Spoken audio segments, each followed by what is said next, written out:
Hello and welcome to the New Haven Independent Vlog News Summary direct from our assignment desk, otherwise known as my compost heap. Let's see what stories we're working on this week. Hey, is it raining? You know, it used to be we looked at the sky to see if it's raining, but now we'll decide if it's raining based on whether we trust Republicans or Democrats. For instance, this week, Bob Stefanowski, the candidate for governor for the Republicans, went to Brugger's Bagels, invited us all inside. It smelled great. And he said it's raining in Connecticut, that a recession has started. And he's saying that therefore, we need to tap into the rainy day fund. The state has a $6 billion surplus, $3 billion in the rainy day fund. He said it's a rainy day now. If people are hurting, let's get tax breaks with that money. The Democrats say it's not raining that much yet. They're saying it's not technically a recession, and they're saying it's important to keep money in the rainy day fund because they think a real recession is coming down the pike and that we need to have solid finances, and that they already bragged that they've made $660 million in tax cuts. And what I'm wondering, just someone who's been around for a while, was it Democrats who used to run for office saying we cut taxes more than anybody else and we're fiscally conservative? Who knows? Speaking of rain, here's a poncho, and New Haven has its poncho out for a rainy day, also worrying about a recession. It was reported this week that New Haven has a $16.9 million surplus thanks to all that COVID money, Yale money, state money, and some vacancies. And like Lamont, New Haven's Ellicker administration is saying we think a recession's coming and they want some money put away.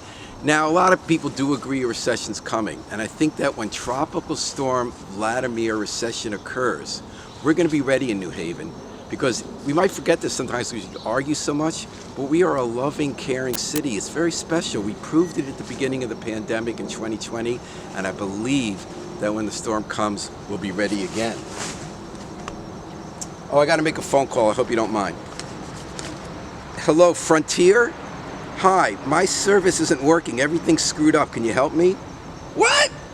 That robot just hung up on me at Frontier and said, if you want some help, you have to be on hold for 24 hours and then we're going to hang up on you. Now, anyone who's dealt with that horrible phone internet company knows what it's like, but we're going to be dealing with them more because Frontier has taken the lead in putting fiber optic internet service around the city.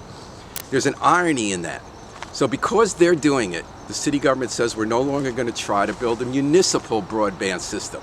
We've been trying to do that for 8 years. Now, it makes a lot of sense what the city's doing, because there's only so much money and so much time we have to tackle big problems. So even though Frontier is a greedy, horrible company, if they're going to put internet there, we might as well focus on spending money on time with youth centers and get more cops and teachers. But there's the irony.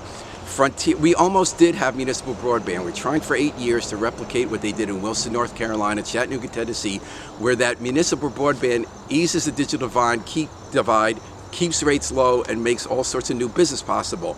But it was Frontier who got the politicians to kill it 4 or 5 years ago. What they did is they had a union that got to the politicians and said, we'll lose jobs. The irony is Frontier went bankrupt, they still have crappy service, and it was the union that's been picketing them lately. They said when they were putting in the fiber optic, they bypassed labor and went to these horrible, cheap subcontractors who did a bad job, and the state fined them $5 million for jeopardizing public safety and how they put it in. But there's a silver lining that even though we can't have the ideal of municipal broadband, there still is competition. I actually don't call Frontier anymore. I would never do business with them. We have Go Net Speed, which has done part of the city. Let's hope they and others put in fiber optic so there's competition at least, and that regulators do their job.